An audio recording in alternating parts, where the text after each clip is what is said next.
Hey guys, Prince of Shadow here. Time to go over the Taken King review by yours truly. Here we have a little bit of every faction. Dead Orbit straight up in the front. It's my factions, what I'm rocking. And I'm really excited to get some of that gear, see what they're rocking. They all got a little bit of something to talk about here. So let's get started. First you gotta notice, light is completely different. It doesn't do with your level anymore. Your level is based on experience. So if you're level 34 now, you will continue to be a level 34. And then you'll do missions and Crucible and Bounties, and you will rank up to 40 no matter what. You can do whatever you want, you can just get to 40. As soon as you get to 40, they didn't really talk about much after that. The rumors that you can get to 50, but that's all I know. Alright, now check out this blue helmet that they kind of skipped over. The perks are give bonus super energy from special weapon kills on minions of the darkness, and then replenish health when you pick up an orb. It's very interesting how it focuses on special weapon kills. That's a new thing that they added with the Taken King. And next we have these gauntlets. It also increases melee attack speed and increased hand cannon speed. Reload, I believe that's what that says. Next we got these bounties. The next thing that they added is that there are 16 bounty slots. Here I'm going over a little bit of the new bounties that they're going over. Now these are just the brand new bounties that they're coming out with. The other ones are old, so I didn't read them. This first one, Venus Reconnaissance. Collect resource nodes, open chests, and kill enemies on Venus. Team that works together. As a fire team of 2 or more players, collectively defeat 25 opposing guardians. Signal cancelled. Disable an enemy probe in a salvage match. Top score. Complete a match in any playlist with the highest score. So you gotta get first place.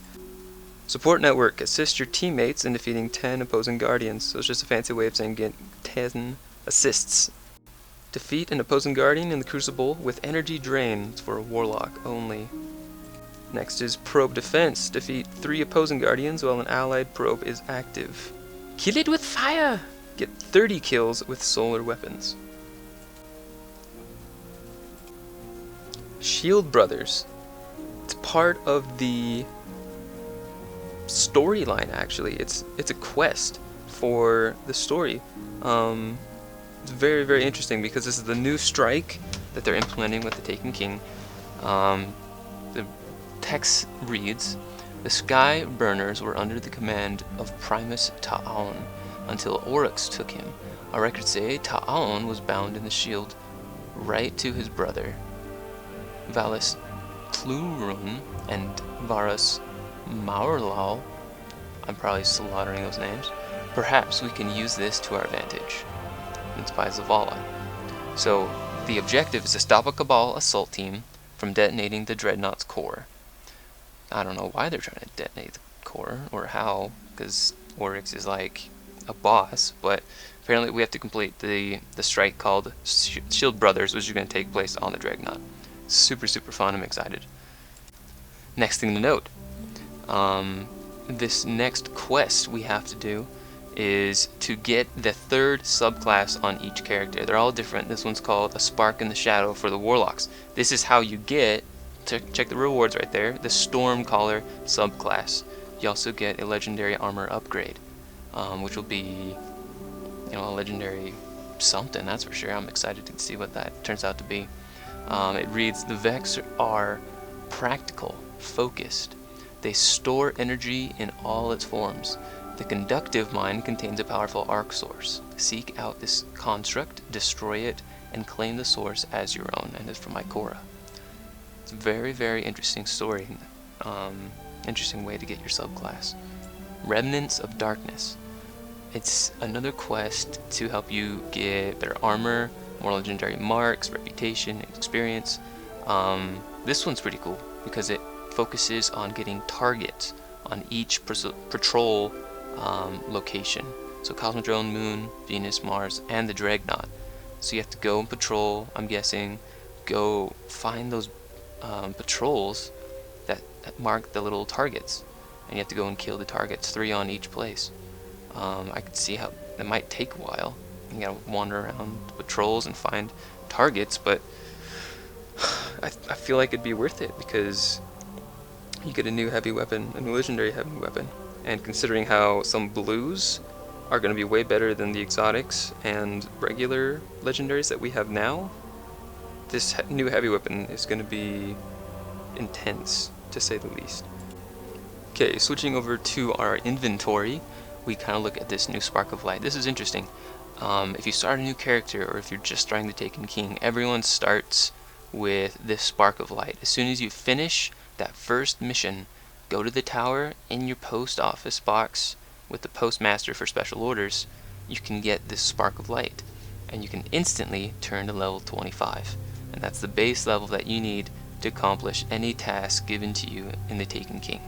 Moving on to the speaker, a couple things have changed. We got some new bonds for our warlocks, some new capes for our hunter, things like that, and they all have perks: intellect, discipline, strength, and it all increases the bonus given to you by your gear for different things, for scout rifles, machine guns, for reputation to your vanguard, even just all kinds of different things you can mix and match to get what you want, get what you need, and just progress what you need to.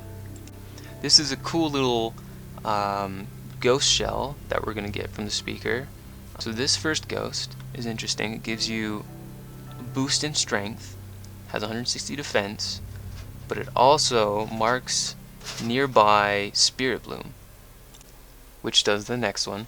But this next one is interesting because it gives you discipline and strength, but it's far less than it did the last one, which was a kind of a bigger boost in strength. Mosey on over to the emblems section. We're going to access this. How this is going to work is you don't need to keep emblems anymore.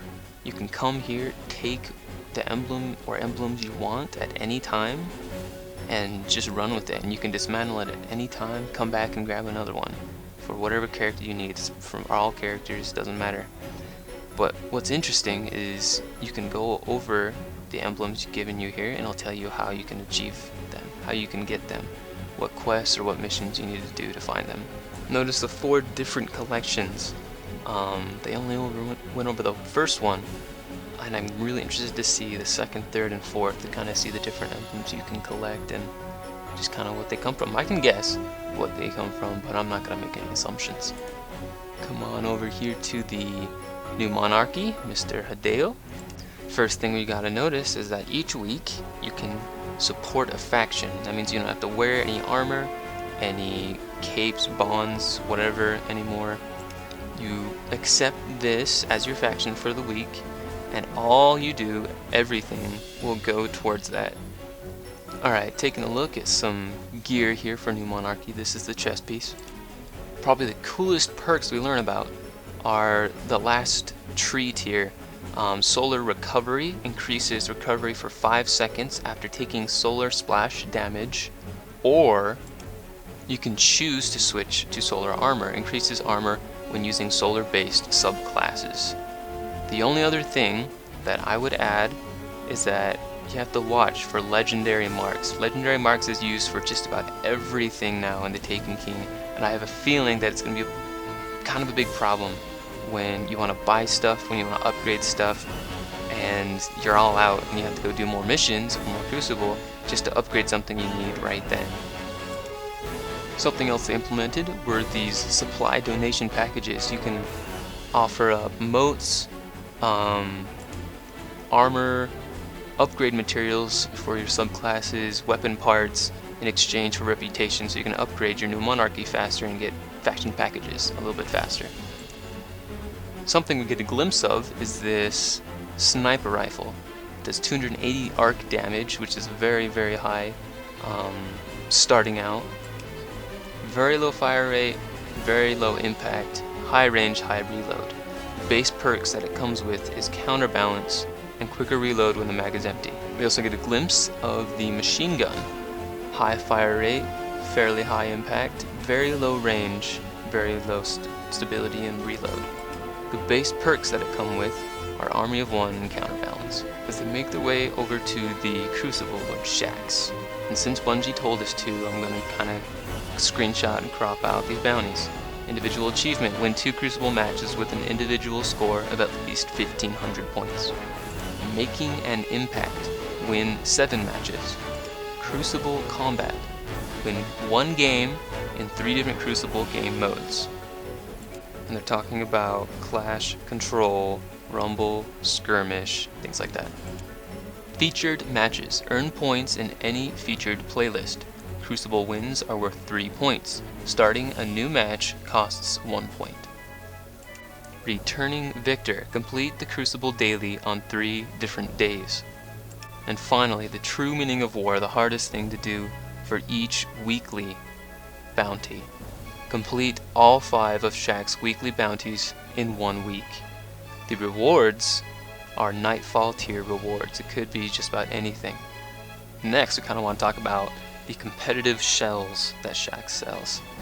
They give you intellect and strength as well, at least this one does. But the cool thing about it is that it points directly towards killing Titans and receiving Glimmer from killing Titans, along with other perks that increase such stats. We do catch a glimpse at this other armor. This is a chest piece. It increases intellect, discipline. It also increases the amount of pulse rifle ammo you can carry and increases recovery for 5 seconds after taking solar splash damage. Very oddly specific, but very interesting. Moving over to the Quartermaster, we catch a glimpse at a couple weapons. This is the Smolder. It's a rocket launcher. Base stats: blast radius, it's okay. Firing rate, a little bit better than normal rocket launchers, but it starts out with tracking, and kills with this weapon while critically wounded have a chance to start regenerating health. Very, very cool perk to have on a rocket launcher. Very new perk given from the Taken King. Another thing we ended up seeing, and that Deej really liked, was the Ruin Wake, the machine gun for the Crucible. Moving over to exotic armor blueprints.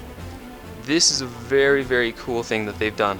If you've received any kind of exotic armor or exotic weapons in the first year of Destiny, what you can do at any time, if you have lost it in the past, or you just want another one for another character, or whatever you want, you can come here, spend a little money and marks to get it for free. You don't have to do a bounty, you don't have to do a Nightfall anymore, or buy it from Xur. Something else new with the Taken King though is that they've lowered, well maybe not lowered, but they've changed the system and scale of the numbers. So the defense on all exotics start off at 160, adds to all weapons for the exotics of year 1. Something that they've done that I think is one of the most amazing things that they've done with the Taken King thus far. This is the new Light Beyond Nemesis. The defense rating goes up from 160 to 280, and what they do is it requires you to be level 40 to wear it, but they give you the final perk unlocked right at the beginning of your exotic piece. So this Light Beyond Nemesis generates an extra orb and revives faster right off the bat without leveling up anything. I think that's a really cool thing that they've done, and they've added more perks on top of that standard base perk for that exotic piece. This one has more super energy from non-guardian kills, gains bonus melee energy on orb pickup. What they didn't go over but I caught was the Obsidian Mind perk. Also, 280 defense, more intellect and discipline. Nova Bomb reduces cooldown on kills from Nova Bomb. More super energy from non-guardian kills. And you gain bonus melee energy on orb pickup. Moving over to exotic weapon blueprints, same thing. If you have ever received an exotic weapon, deleted it somehow or lost it, you can come and pick one up for just a couple marks. Something that I caught on my way up to the cool Suros that we're going to talk about is the 280 Invective, Year 2 Invective. Starts out with regenerating ammo over time, as it usually does, but it gains final round and more damage in general. But notice, all these Year 2s require level 40. Now on to the Suros, what everyone's been talking about since the Bungie reveal. In Deej's words, it's back in black with a bunch of cool, new looking exotic, as all Year 2 new exotics will look. If you notice in this screenshot, from what I see a Truth upgraded. I see a Thunderlord upgraded. I'm guessing that it's a Red Death, or maybe a Monte Carlo. I'm not sure what that's supposed to be, that black one right below Suros. But there's also a Last Word, all upgraded to 280. And on our way out, we notice Eris has moved spots. She is now below the stairs next to the Crucible. And finally, on the very end, we kind of see our engrams can now be turned in. We can get some cool stuff from Mr. Rahul over here. They're legendary. You can buy legendary engrams from him, and they are given a chance of being exotics. But notice they cost legendary marks. Make sure you spend and spend and spend those marks, because you're going to keep playing, you're going to keep needing them. Make sure to use them wisely. Heading over to the gunsmith. There's a lot of cool things here, a lot of things I'm still curious and not sure about, but I'll share what I know.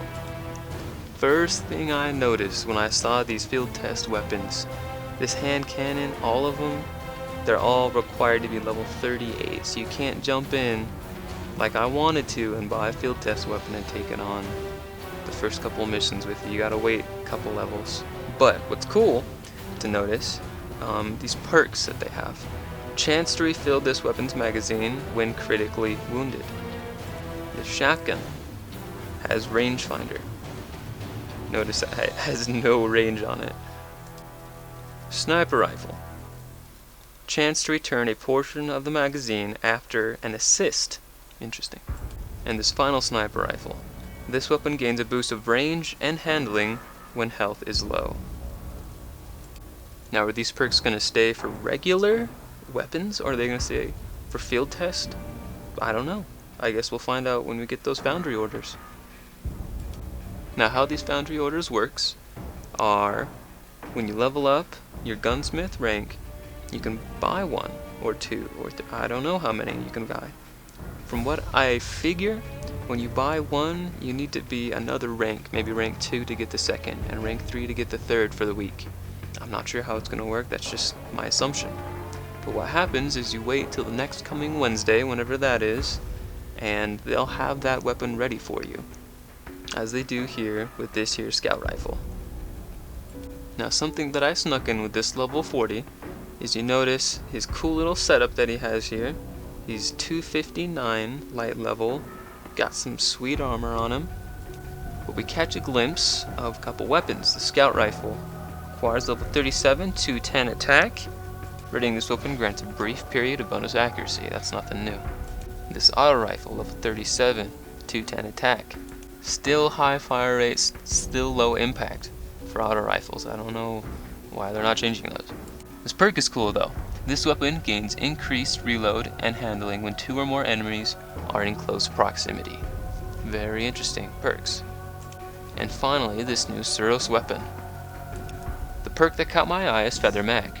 Increases reload speed but reduces magazine size. It's a new one. But overall, this scout rifle is not bad. The base stats on this are very well put together. Magazine size is decent, far range, and from what I see, quick reload. Something new they are introducing is something called Infuse. Notice again those legendary marks. You're going to need a lot of them. You're going to need to do a lot of stuff to get legendary marks all the time to get to do what you want. how infusion works is you click on infusion, it'll take the weapons in, let's say you're upgrading the scout rifle, they'll look at your primary that you are holding onto at the time, and anything that is stronger than that said scout rifle, you can take apart the stuff that you don't want and make it better.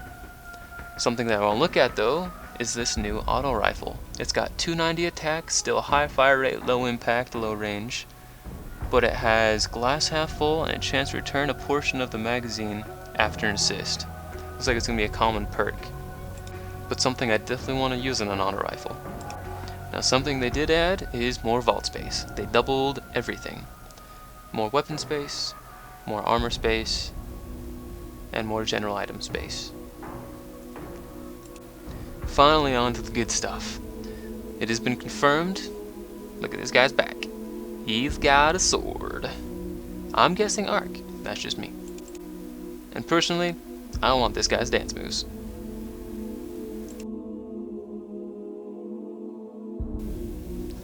But hey guys, that's my video. Thanks for watching. I'm going to be posting more in the next couple of weeks. And I hope you watch. That's about it.